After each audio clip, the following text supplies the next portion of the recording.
বিশ্ব সংবাদে আপনাকে স্বাগত। শুরুতেই জানাবো হাতে পাওয়া সর্বশেষ আন্তর্জাতিক সংবাদের শিরোনাম, পরে বিস্তারিত। প্রথমে ইসরায়েল, ফিলিস্তিন ও ইরান যুদ্ধ চলছে, জানিয়ে দেব আমাদের হাতে থাকা সর্বশেষ গুরুত্বপূর্ণ আপডেট আন্তর্জাতিক সংবাদ। ইরানে ইসরায়েলি হামলায় সায় ছিল না যুক্তরাষ্ট্রের, বলছে মার্কিন সংবাদ মাধ্যম। জানিয়ে দেব ইরানি ড্রোন হামলায় ইসরায়েলের মধ্যে টুইট ঘিরে নিন্দার ঝড়।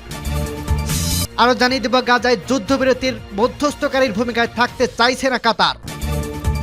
এবং আরো জানিয়ে দেব ইরানের হামলার খবরে বেড়েছে তেল ও সোনার দাম। এদিকে ইসরায়েলি হামলায় মসজিদে জড়ো হচ্ছেন ইরানি নারী ও পুরুষেরা। এবং সর্বশেষ জানিয়ে দিব সিরিয়ার আইএসের হামলার সরকার সমর্থন, 20 সেনা সদস্য নিহত। শুনছিলেন সংবাদ শিরোনাম, এরপর বিস্তারিত। তার আগে অনুরোধ থাকবে, ভিডিওটি যদি ভালো লেগে থাকে ভিডিওটিতে একটি লাইক এবং কমেন্ট করে জানিয়ে দিন ভিডিও সম্পর্কে আপনার মূল্যবান মতামত, এবং আরো কমেন্ট করে জানিয়ে দিন ভিডিওটা আপনি কোথা থেকে এবং কোন জেলা থেকে দেখছেন। ইরানে ইসরায়েলের হামলায় সায় ছিল না যুক্তরাষ্ট্রে, বলছে মার্কিন সংবাদ মাধ্যম। ইরানে ইসরায়েলে হামলা চালাতে পারে বলে আগেই জানতে পেরেছিল যুক্তরাষ্ট্র, তবে দেশটির এই হামলার সমর্থন দেয়নি। এই হামলার সঙ্গে যুক্তরাষ্ট্রের কোনো সম্পৃক্ততা নেই। সংশ্লিষ্ট সূত্রের বরাতে কয়েকটি মার্কিন সংবাদ মাধ্যম এমন খবর জানিয়েছে। 1 এপ্রিল সিরিয়ার রাজধানী দামেস্কে ইরানের কনসুলেটে ক্ষেপণাস্ত্র হামলা চালিয়েছে ইসরায়েল। বদলা হিসেবে ইরান গত শনিবার রাতভর ইসরায়েলের শত শত ড্রোন ও ক্ষেপণাস্ত্র হামলা চালায়। শুক্রবার ভোরে ইরানে ইসরায়েলি হামলার খবর পাওয়া গেছে। সূত্রের বরাতে এনবিসি এবং CNN এর প্রতিবেদনে বলা হয়, হামলার ব্যাপারে ওয়াশিংটন আগে থেকেই জানিয়েছিল ইসরায়েল। কয়েকজন কর্মকর্তার বরাতে মার্কিন সংবাদ মাধ্যমগুলো জানিয়েছে ইরানের অভ্যন্তরে হামলা হয়েছে। এর মার্কিন কর্মকর্তা CNN-কে বলছে কোনো পারমাণবিক কেন্দ্রকে হামলার লক্ষ্যবস্তু করা হয়নি। এক জ্যেষ্ঠ মার্কিন কর্মকর্তা CNN-কে বলেন, গত বৃহস্পতিবার ইসরায়েলে যুক্তরাষ্ট্রকে বলেছিল তারা কয়েকদিনের মধ্যে ইরানে প্রতিশোধমূলক হামলা চালাবে। ওই কর্মকর্তা আরো বলেন, আমরা ওই হামলাকে সমর্থন করছি না। ইরানে ইসরায়েলি হামলার ব্যাপারে হোয়াইট হাউসে তাৎক্ষণিক কোনো মন্তব্য করেনি। এএপির এক প্রশ্নের জবাবে পেন্টাগন কর্তৃক বলেছে, এই মুহূর্তে আমাদের কিছু বলার নেই। ইরানের রাষ্ট্রীয় সম্প্রচার মাধ্যমে বলা হয়েছে, মধ্যাঞ্চল শহরের ইস্পাহানে বিস্ফোরণের শব্দ শোনা গেছে। এরপর ইরানের রাষ্ট্রীয় সংবাদ মাধ্যমগুলোর বলা হয়েছে, দেশটির কয়েকটি শহরে আকাশ প্রতিরক্ষা ব্যবস্থা সক্রিয় করা হয়েছে। ইরানের ড্রোন হামলা, ইসরায়েলি মন্ত্রীর টুইট ঘিরে নিন্দার ঝড়। ইরানের ড্রোন হামলার হয়েছে, তবে ইসরায়েল এই হামলা করছে কিনা তা এখনো স্পষ্ট নয়। সামাজিক মাধ্যমে এ নিয়ে মুখ খুললেন দেশটির জাতীয় নিরাপত্তা মন্ত্রী ইতামার বেনগির। এতে বেকায়দায় পড়েছে নেতানিয়াহু সরকার, খবর আল জাজিরার। বেনগিরের বিরুদ্ধে অভিযোগ, তিনি ইরানের বিরুদ্ধে ইসরায়েলের কৌশলগত ক্ষতি করছেন। ইরানের গণমাধ্যমে জানানো হয়েছে, ইস্পাহানে বিস্ফোরণের ঘটনা ঘটলেও এর সঙ্গে বাইরের দেশের কোনো যোগসূত্র নেই। দেশটির আকাশ প্রতিরক্ষা ব্যবস্থা 3টি ড্রোন ভূপাতিত করলেও এগুলোর সঙ্গে ইসরায়েল বা অন্য কোনো দেশের সম্পৃক্ততা নেই, এমন তার দাবি করছে তেহরান। তারা বলছে, অভ্যন্তরীণ অনুপ্রবেশকারীরা এই ড্রোনগুলো নিয়ন্ত্রণ করছিল। এর আগে মার্কিন কর্মকর্তাদের বরাত দিয়ে একাধিক মার্কিন গণমাধ্যম জানায়, ইসরায়েল ইরানের বিরুদ্ধে প্রতিশোধমূলক ক্ষেপণাস্ত্র হামলা চালিয়েছে। ইতিমধ্যে প্রধানমন্ত্রী বেঞ্জামিন নেতানিয়াহুর ক্ষমতাসীন জোট সরকারের অন্যতম সদস্য বেনগির সামাজিক যোগাযোগ মাধ্যমে কাকতারুয়া লিখে পোস্ট করছেন। এটি হিব্রু ভাষায় একটি গালি, যা অন্তর্নিহিত অর্থ হচ্ছে এই হামলার নৌপথ্যে ইসরায়েল থাকলেও এটি দুর্বল পদক্ষেপ। তারা এই মন্তব্য সামাজিক যোগাযোগ মাধ্যমে এই টিভি চ্যানেলের সমালোচনার ঝড় বয়ে যাচ্ছে। বিরোধী দলের নেতা ইয়ার লাপিদ এক্সে বলেন, এর আগে কখনো কোনো মন্ত্রী দেশের নিরাপত্তা ভাবমূর্তি এবং আন্তর্জাতিক মহলে অবস্থানরত এত বড় ক্ষতি করেনি। এক সপ্তাহের টুইটে এক্সের পুরাতন নাম টুইটার বেনগির ইসরায়েলকে লজ্জা দিয়েছে ও হাসির পাত্রে পরিণত করছে, যা তেহরান থেকে ওয়াশিংটন পর্যন্ত ছড়িয়ে পড়ছে। অপরদিকে নেতানিয়াহু লিকুদ পার্টির আইন প্রণেতাদের তালি গোতলিব ইরানের ঘটনায় উল্লাস প্রকাশ করছে। তিনি এক্সে লেখেন, আজ এক গৌরবময় সকাল ছিল। ইসরায়েলে একটি বলিষ্ঠ ও শক্তিশালী রাষ্ট্র। এর আগে ইসরায়েলে ইরানের ক্ষেপণাস্ত্র ও ড্রোন হামলার প্রতিশোধ নেওয়ার হুমকি দিয়েছিল। শনিবার সিরিয়ার দামেস্কে ইরানের দূতাবাসে ইসরায়েলি হামলার প্রতিশোধ নিতে 300 ড্রোন ও ক্ষেপণাস্ত্র নিয়ে ইসরায়েলি ভূখণ্ডে হামলা চালায় ইরান।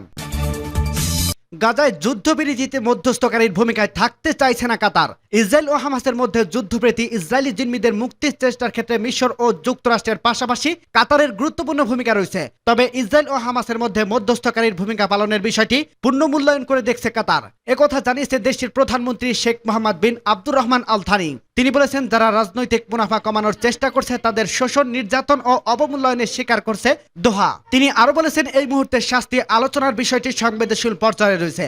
যুদ্ধবিরতি নিশ্চিত করার চেষ্টা অধিকাংশ ক্ষেত্রে ব্যর্থ হয়েছে। হামাস সহ বাকি পক্ষের সঙ্গে কাতারের যে সম্পর্ক রয়েছে তা যুদ্ধবিরতির শাস্তি আলোচনার উল্লেখযোগ্য অগ্রগতি লাভের দিক থেকে গুরুত্বপূর্ণ বলে মনে করা হয়। এর আগে মধ্যস্থকারীরা 6 সপ্তাহের যুদ্ধবিরতির প্রস্তাব দিয়েছিল। ওই সময় হামাসকে 40 জন নারী, শিশু ও বয়স্ক বা অসুস্থ জিম্মিদের মুক্তির প্রস্তাব দেওয়া হয়েছিল, যা তারা সপ্তাহান্তে প্রকাশ্যে প্রত্যাখ্যান করছে। কাতার এখন খোলাখুলিভাবে শান্তি আলোচনার সফল হওয়ার সম্ভাবনা নিয়ে প্রশ্ন তুলছে এবং মধ্যস্থকারী হিসেবে তার ভূমিকাও পূর্ণ বিবেচনা করছে। কাতারের পররাষ্ট্রমন্ত্রী শেখ মোহাম্মদ বলেন, রাজনীতিবিদদের মুনাফা করার জন্য তাদের এই প্রচেষ্টা ক্ষতিগ্রস্ত হচ্ছে। দোহায় বুধবার এক সংবাদ সম্মেলনে তিনি একথা বলেন, দুর্ভাগ্যজনকভাবে আমরা দেখছি সংকীর্ণ রাজনৈতিক স্বার্থের জন্য এই মধ্যস্থতাকে অপব্যবহার করা হচ্ছে। এর স্বার্থ হলো কাতার এই মধ্যস্থকারীর ভূমিকা পালনে ব্যাপক মূল্যায়ন আহ্বান জানিয়েছে। আমরা এমন একটা পর্যায়ে রয়েছি যেখানে মধ্যস্থতার বিষয়টি মূল্যায়ন করে দেখেছে এবং সেখানে মধ্যস্থতার দলগুলো কিভাবে কি করবে তা পর্যালোচনা করে দেখছে। তিনি কোনো ব্যক্তির পরিচয় প্রকাশ না করলে মার্কিন কংগ্রেসের ভেতরে কিছু সমালোচক কাতারের বিরুদ্ধে অভিযোগ করছেন। তাদের দাবি হামাসের ওপর যথেষ্ট চাপ সৃষ্টি করছে না কাতার। যুদ্ধবিরতি সংক্রান্ত সাম্প্রতিক প্রস্তাব প্রত্যাখ্যান করার পর যুক্তরাষ্ট্র হামাসের বিরুদ্ধে অভিযোগ তুলে বলছেন, যুদ্ধবিরতির ক্ষেত্রে বাধা হয়ে দাঁড়িয়েছে হামাস। ইরানের হামলার খবরে বেড়েছে তেল ও সোনার দাম। আন্তর্জাতিক বাজারে জ্বালানি তেলের দাম আজ শুক্রবার অন্তত 3% বেড়েছে। আন্তর্জাতিক গণমাধ্যমগুলোর ইরানে ইসরায়েলি পাল্টা হামলার খবর প্রকাশ হওয়ার পর এশিয়া ও শেয়ার ও বন্ডের দাম কমছে। এ ঘটনায় স্বর্ণ ও অপরিশোধিত তেলের দাম লাফিয়ে লাফিয়ে বাড়ছে। রয়টার্স জানায়, ইরানের হামলার পর বেল্ট ক্রুডের দাম $2.63 বা 3% বেড়ে ব্যারেল প্রতি $89.74 ওঠে। একই সঙ্গে ওয়েস্ট টেক্সের ইন্টারমিডিয়েট বা WTI এর ক্রুডের দাম $2.56 বা 3.1% বেড়ে ব্যারেল $84.66 উঠেছে। অবশ্য বাংলাদেশের সময় দুপুরে 12টা ওয়েল প্রাইস উডকমের তথ্য অনুযায়ী বেল্ট ক্রুয়ের ব্যারেল প্রতির দাম কিছুটা কমেছে, $88.76 রয়েছে।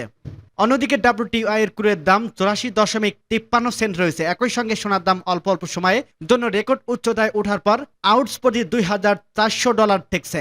মার্কিন কর্মকর্তাদের বাড়াতে ইরানে ইসরায়েলি হামলার খবর প্রকাশ করছে আন্তর্জাতিক সংবাদ মাধ্যমগুলো। যদিও ইসরায়েলি হামলার খবর অস্বীকার করছে ইরান। বৃহস্পতিবার 19 এপ্রিল রাতে ইরানের ইস্পাহান শহরে হামলা চালিয়েছে ইসরায়েল। তবে ইরান জানিয়েছে ইস্পাহানের আকাশ 3টি ড্রোন বোমাদিত করা হয়েছে। ইসরায়েল কোনো হামলা চালায়নি। ইরানের এক কর্মকর্তা বলছে, এটা কোনো ক্ষেপণাস্ত্র হামলা নয়। ইরানের প্রতিরক্ষা ব্যবস্থা সক্রিয় হওয়ার কারণে এই বিস্ফোরণের ঘটনা ঘটছে। সূত্র রয়টার্স। ইসরায়েলি হামলায় মসজিদে জড়ো হচ্ছে ইরানি নারী ও পুরুষেরা। ইসরায়েলি হামলার পর স্বাভাবিক অবস্থায় ফিরতে শুরু করছে ইরান। সবচেয়ে ভীতি ছড়ানো দেশটির ইস্পাহান শহরের রাস্তাঘাটে লোকজনের উপস্থিতি চোখে পড়ছে। ইতিমধ্যে জুমার নামাজ আদায় মসজিদগুলোর সামনে অনেকে জড়ো হতে শুরু করছে। ইরানি স্টুডেন্টস নিউজ এজেন্সির বরাতে আল জাজিরা জানায়, শহরের কাছে বিস্ফোরণের খবরে মাত্র কয়েক ঘন্টা পর শহরটি স্বাভাবিক হতে শুরু করছে। ইস্পাহানের শহীদ বেহেশতি বিমানবন্দরের কার্যক্রম ইতিমধ্যে স্বাভাবিক অবস্থায় ফিরে এসেছে। শহরটির বড় জামায়াতের জুমার নামাজ আদায়ের প্রস্তুতি নেওয়া হচ্ছে। ইতিমধ্যে মসজিদগুলোতে সামনে মুসল্লিরা জড়ো হচ্ছেন। পুরুষেরা পাশাপাশি নারীদের উপস্থিতি লক্ষণীয়। ISNও খবর প্রকাশ করা হয়েছে, জুমার নামাজের পর পরিস্থিতি স্বাভাবিক থাকা সাপেক্ষে গাজায় নির্যাতিত মানুষের পক্ষে বিক্ষোভ মিছিল বের করা হবে। বাসিন্দারা শহরের প্রধান সড়কে ইসরায়েলের বিরুদ্ধে প্রতিবাদ জানিয়েছে মার্চ করবেন। ওই প্রতিবেদনে ইস্পাহানের সামরিক প্রধান ব্রিগেডিয়ার জেনারেল সিভান মিহান্দুসকে উদ্ধৃত করা হয়। তিনি বলেন, বিস্ফোরণের পর ইস্পাহানে কোনো দুর্ঘটনা বা ক্ষয়ক্ষতি হয়নি। ইসরায়েলের স্থানীয় সময় শুক্রবার 19 এপ্রিল ভোরে ইরানে ক্ষেপণাস্ত্র হামলা চালানো হয়। ইসরায়েলি মৃত্যুদের নিষেধ এবং ইরানের আরো কঠোর প্রতিশোধ গ্রহণের হুঁশিয়ারির উপেক্ষা করে এ হামলা করা হয়। সিরিয়ার IS এর হামলার সরকার সমর্থক 20 সেনা সদস্য নিহত।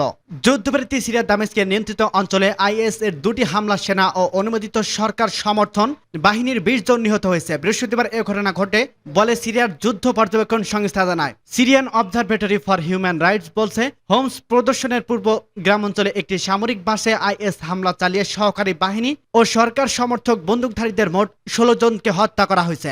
ব্রিটেন ভিত্তিক এই পর্যবেক্ষক সংস্থাটি আরও জানায়, সিরিয়ার পূর্বাঞ্চলে আলবু কালাম প্রত্যন্ত এলাকায় একটি সামরিক সাইডে IS এর অপর একটি হামলায় সহকারী বাহিনীর 4 জন সদস্য নিহত হয়েছে। সূত্র বাসস।